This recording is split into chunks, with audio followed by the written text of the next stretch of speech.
Just explain something to me. This bandits, because now people have been asked to move to safer areas. I'm trying to imagine, will the bandits stay and wait for the bombs to come and all that?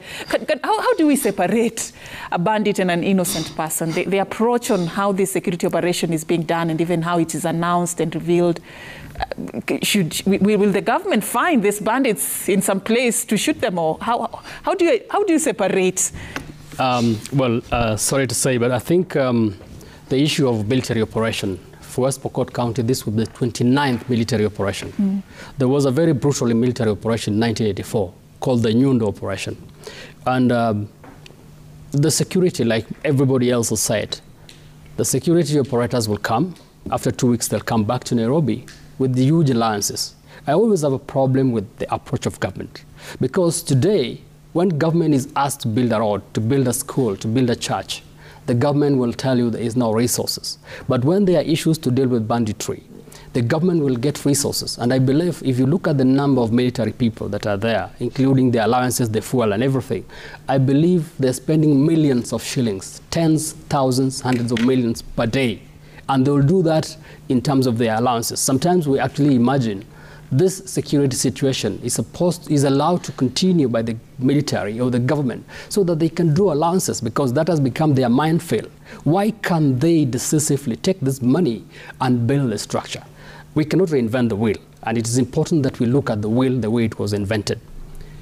The Karamoja region in Uganda was extremely volatile before Museveni came in, actually extremely volatile. When Museveni came in, he actually looked at the whole situation and did a Marshall Plan. And this Marshall Plan actually saved the whole area, the whole Karamoja, where my sister said the Turkanas have moved to. The Pokots have also moved to Karamoja now to graze their livestock.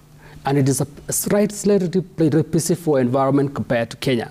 Why? Because Museveni actually mopped out the guns in a very technical manner. I've actually alluded that here before. I can say it again and again and again. But nobody wants to. The Kenya military wants to use force. And the reason why they will always fail, they need to call the leaders. They need to learn from what others have done. Museveni actually created a ministry in the national government of Uganda called the Karamoja Affair. And because it was very pertinent to him, the wife, Janet Museveni, was made the minister for that affair. And there were a lot of development that took place in that place. If you look at the Moi military operation in West Pokot, in Kacheliba, for example, where I come from and represent, a lot of brutal force has been used, but there is no tangible results that can be talked about. The only tangible thing you can talk about is the deaths and the destructions that come with it. Kibaki came with what we call Jenga Jamii, a military operation that came with a very different view.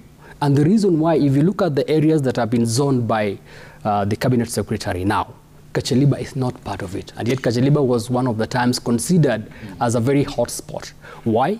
Kibaki came with a plan, and the military came with a human face.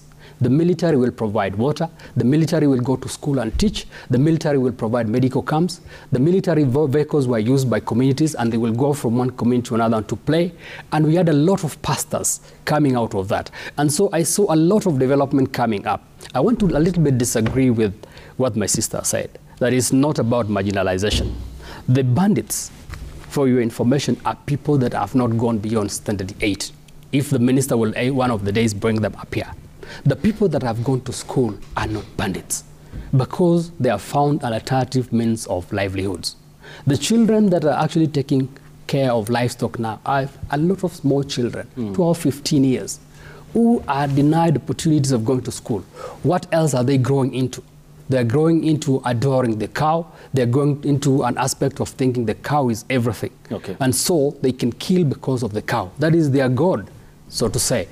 But if they are given opportunities like any other Kenyans, I got an opportunity. If probably I didn't get an opportunity, probably I will be a bandit and a cash rustler. But because I got an opportunity, that is not my direction, and that is the direction that I do not want anybody from Kacheliba constituency to be in. So I think in terms of development, the government needs to borrow a leaf from the Uganda government. The government needs to borrow a leaf from what Kibaki, President Kibaki, the former retired, late President Kibaki did to this area. If the government goes in that direction without just stamping and coming with military power and firepower, they're going to change things. Okay.